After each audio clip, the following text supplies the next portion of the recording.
Hello and welcome to the Indy Author Podcast. Today my guest is Phillippi Ryan. Hey Hank, how are you doing? I'm great. How are you? I am doing great, thank you. It's about 90 degrees here in Boston today. So yes, we have a big old house and we are sweltering. We have no air conditioning. Oh, so yeah. For a while during the summer, it is a tough grind, but we persevere and it's great. So I'm very thrilled to be here today. Thank you. Yes, I've been staying inside because we do have air conditioning and it's the kind of day that you want it for sure. So to give our listeners a little reminder about your many achievements, Phillippi Ryan is the USA Today bestselling author of 12 mystery novels and has also won multiple awards for crime fiction: 5 Agathas, 3 Anthonys, the Daphne, 2 Macavitys, and the coveted Mary Higgins Clark Award. Hank's novels have been named Best Thrillers of the Year by Library Journal, New York Post, BookBub, PopSugar, Real Simple Magazine, and others. And her newest book is The First to Lie, which just came out on August 4th, 2020. For anyone watching, Hank has it there. And she is also the on-air investigative reporter for Boston's WHDH-TV, where she has won 37 Emmys, 14 Edward R. Murrow Awards, and dozens of other honors for her groundbreaking journalism. So I was so excited when Hank agreed to come on the Indy Author Podcast and talk about something that's kind of an evolving theme, which is how does your day job impact your writing? And obviously we're going to be talking about investigative journalism. And so I wanted to start this out, Hank, with a quote from The First to Lie, which I thought would be a great entree to this topic. And it is, being a reporter wasn't only about digging up information, it was about balancing it, hoarding it, using it, about understanding what to let out and what to keep in. So I would love to hear you talk about how that applies to investigative journalism, but also how does it apply to your career as a crime writer? Well, to my fiction as a crime writer, you can hear how completely perfect that is. I mean, you made me really think about that in a different kind of way.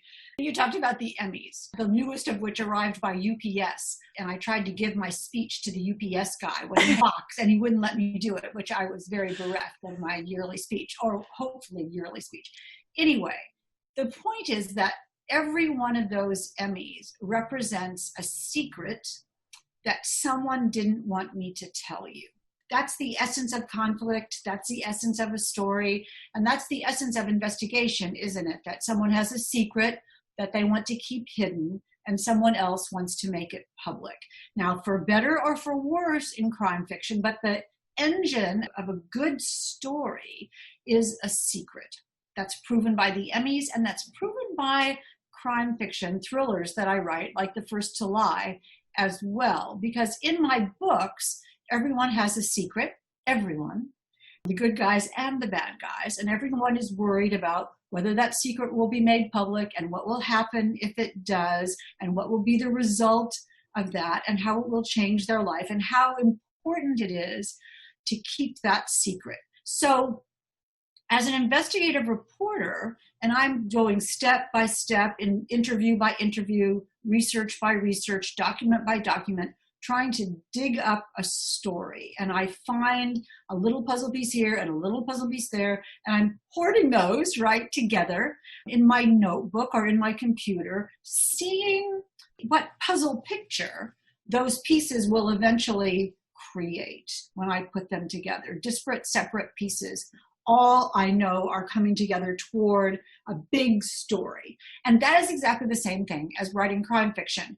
I have one character doing this, and one character wanting this, and one character hoping for this, and one character taking an action that does this, all of them keeping secrets, all of them have a goal. As a crime fiction writer, I am hoarding secrets a little bit from the readers, right? I'm letting them out at the point where it helps the pacing and helps the conflict and helps the advancing of the story in my book. And just like, if I could say one more thing about this, this is such a perfect thing for you to pick. And just like in investigative reporting, when I don't know what the next puzzle piece will be because I am going out to find it, it's exactly the same thing as writing crime fiction. In my novels, I don't know what's going to happen next. I don't know what all the secrets are, and I am digging through my book, forging ahead, I hope, to find what they are. So I don't know the end of my investigative stories. Of course I don't, because if I did, they wouldn't be new. And I don't know what's the ending of my crime fiction stories as well, because I'm in the book, I'm writing the book to find out what the ending is. And I always think in television, if I knew the end of a story, as I said, it wouldn't be new. You would know it too. It wouldn't be a big deal at all. But if I can reveal it, if I can be the one to reveal the secrets and things can change as a result of that, that's what I'm going for. So in crime fiction, when I'm writing my novel, I don't know what the end will be. And so it is a surprise to me as well. And that's good because it's a surprise to the reader as well too. When people say, wow, the end of the first to lie, you really surprised me, or even the middle of the first to lie, you really surprised me, or the twists, I say, yeah, wasn't that a surprise? Because I surprised myself.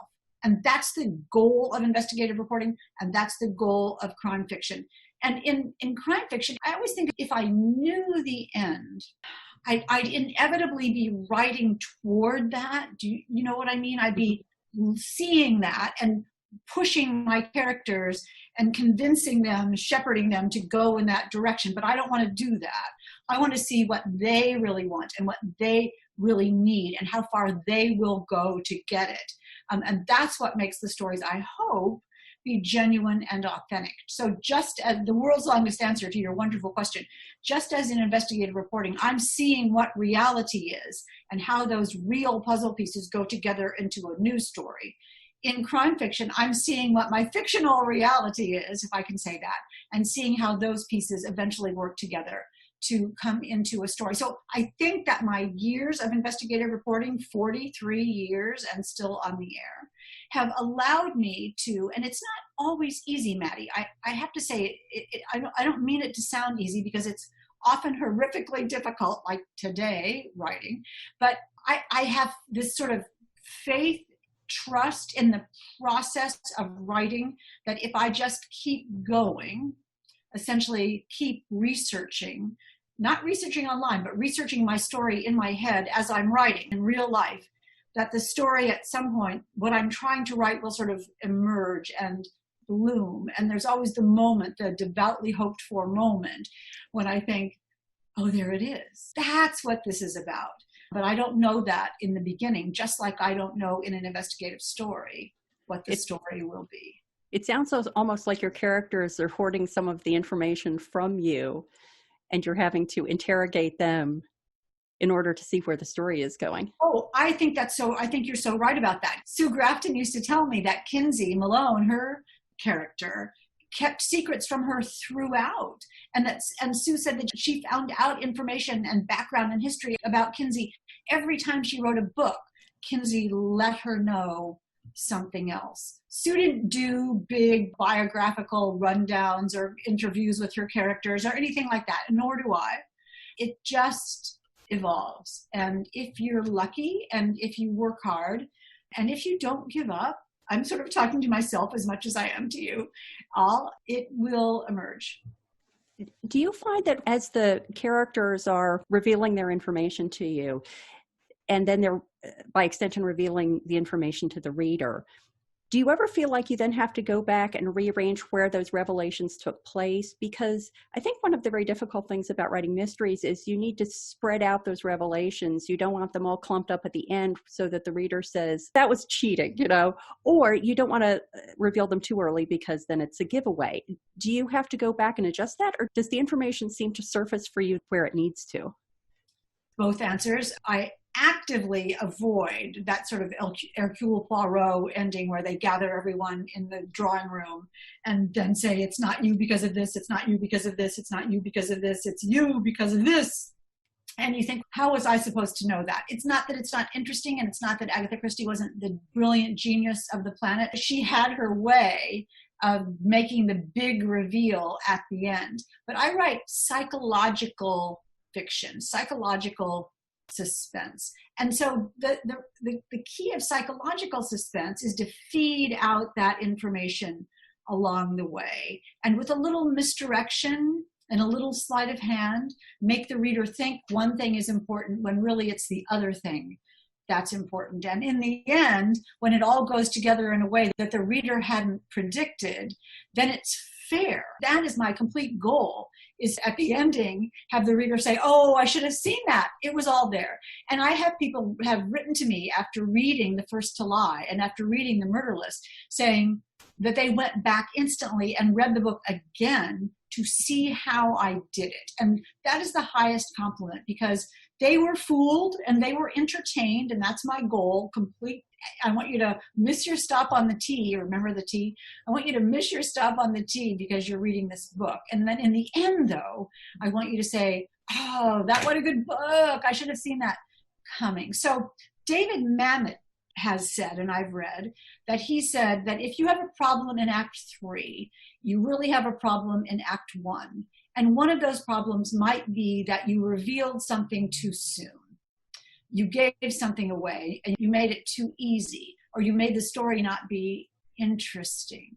It isn't something that I worry about because, and here's the key, since I don't know, I can't give it away because I don't know it. So I am finding it when it is relevant and reasonable to find it, which often, knock on wood, is the place that it's supposed to be in the story. Now, Maddie, I go back and edit 500 billion times. I change so many things. When I get to the first end of my first draft and I realize now I need to go back and tweak and polish and fix and make the bad guy seem bad or not so bad or whatever is necessary. So the first draft is me sort of finding that story. And then I go back and polish it to make sure the pieces fit together when and where they should. And also to make sure that all the pieces are there, and that the right people know them. I write in multiple points of view, so I don't want to ascribe a bit of information to someone who can't know it. And that's the other pitfall. In The First to Lie, there's Ellie and Meg and Nora, and they only know what they know. And what I had to be really careful about was, since I, the author, eventually learn all those things, that only the person who knows it can know it, not the other characters, if that makes any sense at all. It absolutely does. When you're going back and doing your many revisions, is it really more polishing, or do you ever find that when you go back to the beginning and start reading again, as you're saying some of your readers do, that you find that early on it was heading toward one resolution that then took another turn at a later point and you have to do more plot reworking, or is it more polishing and checking those kinds of logistical details? All those things. I mean, I think that when there's a point that the plot seems to be going one direction, then it doesn't, that can be good. That can lead the reader to believe that something is going to happen. And then when it doesn't, they are misdirected from the things that are happening. So what often happens, and one of my fun things that I see in a revision, is when I go back and I see the things that I put in that I didn't know why they were there initially, but later on in the book, they're useful. Like, oh, that's who that phone call was. That's what that knock on the door was. That's why they left their notebook on the desk. All those little kinds of things that can be useful later as pieces in the story. Lee Child used to talk about how the first 100 pages of his book was like one of those cooking shows where they give you a bunch of ingredients and then you have to make something out of that. And he says the first 100 pages of his books, he's just putting ingredients in the refrigerator. The dog and the blue car and the butterfly and the woman from Chicago, and it all goes there. He's just putting that stuff in. And then later, as the book starts taking its turn in the middle toward the ending, then he starts taking those things out of the refrigerator, those things that he didn't know why he put in, and uses them to weave the tapestry. Now I'm mixing my metaphors horribly, using them to make that tapestry recipe, let's say, for what he's really cooking up. And so when I'm in my first 100 pages of the book, I'm just like typing, okay, fine, she has a dog. Okay, there's the sister. All right, she graduated from college. I don't know. It just all goes in there. And then later I see if I can use it. And of course, some of that comes out, or some of it just becomes interesting but irrelevant for the big picture story. I have had readers who say, you put so many red herrings in your book. And I say, I don't put any red herrings in my book. There are none, completely none. It's just what is. It's just what's there. And my readers are so smart and so wise and so savvy and so experienced at reading suspense that they're all thinking that everything means something. Sometimes it's just what it is. In my new book, in the first July, someone says, ooh, I knew because they used SPF 50, that X, Y, and Z. And I said, they used SPF 50 sunscreen? So what? And she said, didn't that mean something? And I'm like, no. But she was convinced that it did. So that's part of the fun of reading suspense, is that we readers try to figure out the story, try to figure out the answer before the author can tell us. And my joy as an author is to say, okay, sister, you try to figure it out, but you won't be able to. It's an interesting consideration that the SPF 50 thing, in a way, did have meaning, in the sense that I read it as an indication of the young woman's feeling about how close she was with her boyfriend. She knew exactly what he was talking about. Even though he wasn't specific. Sure. And that's exactly what it meant. That's what it meant. But it didn't mean anything larger about the whodunit of it. No.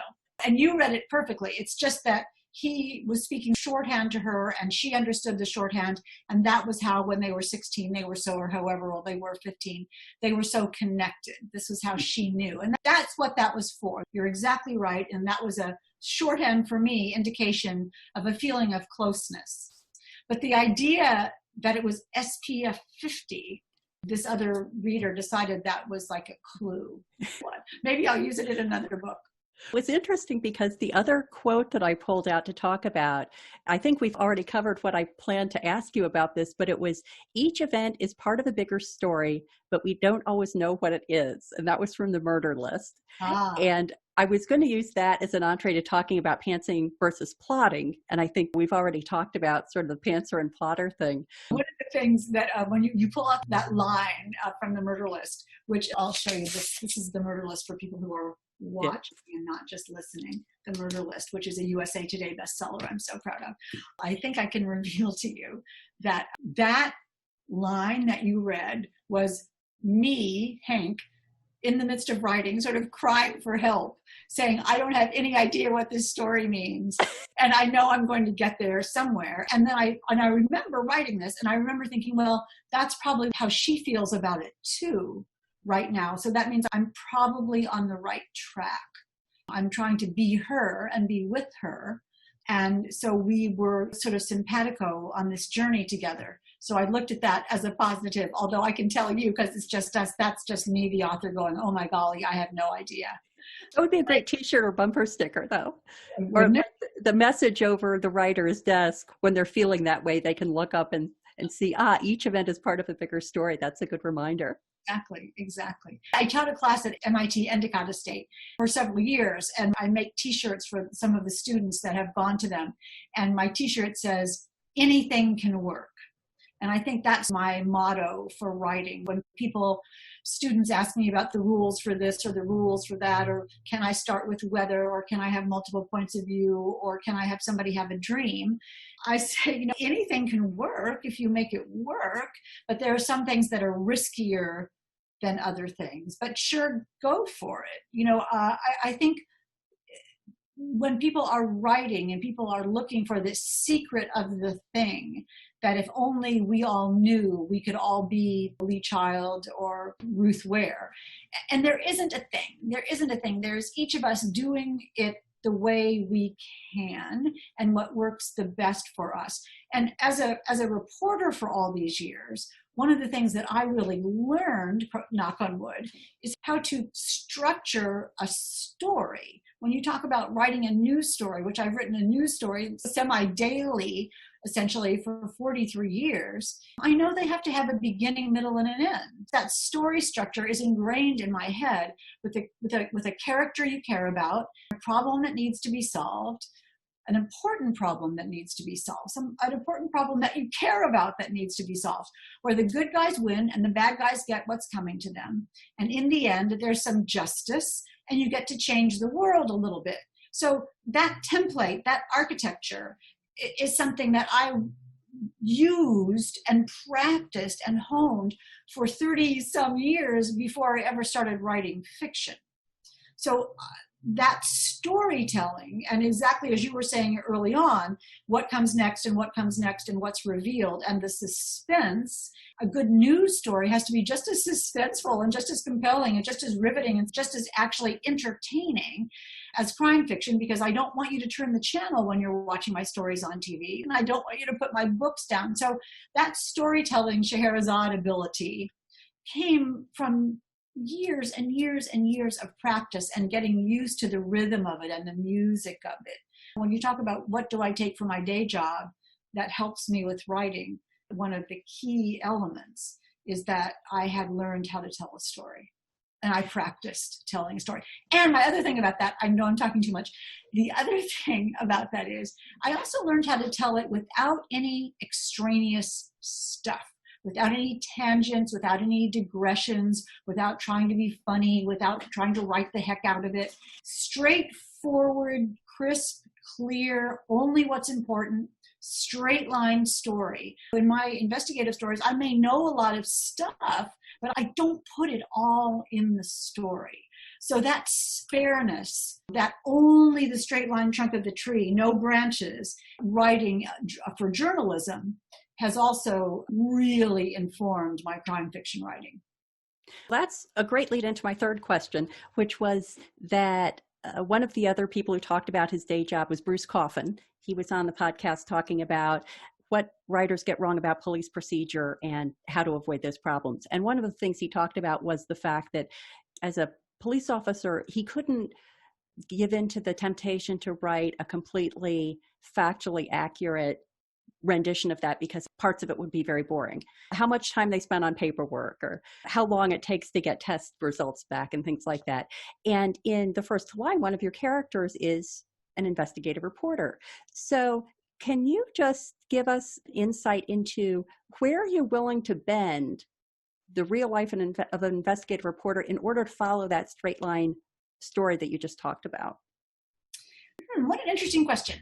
Everything in my books is very realistic, extremely realistic, even including when every reporter probably in every story I've ever written will say something like, people don't understand how much of this is just sitting at your desk being on the phone, or how much of this is just sitting at your desk being on the computer, or how much of it is waiting for your news director boss to give you the okay. I just put that out there.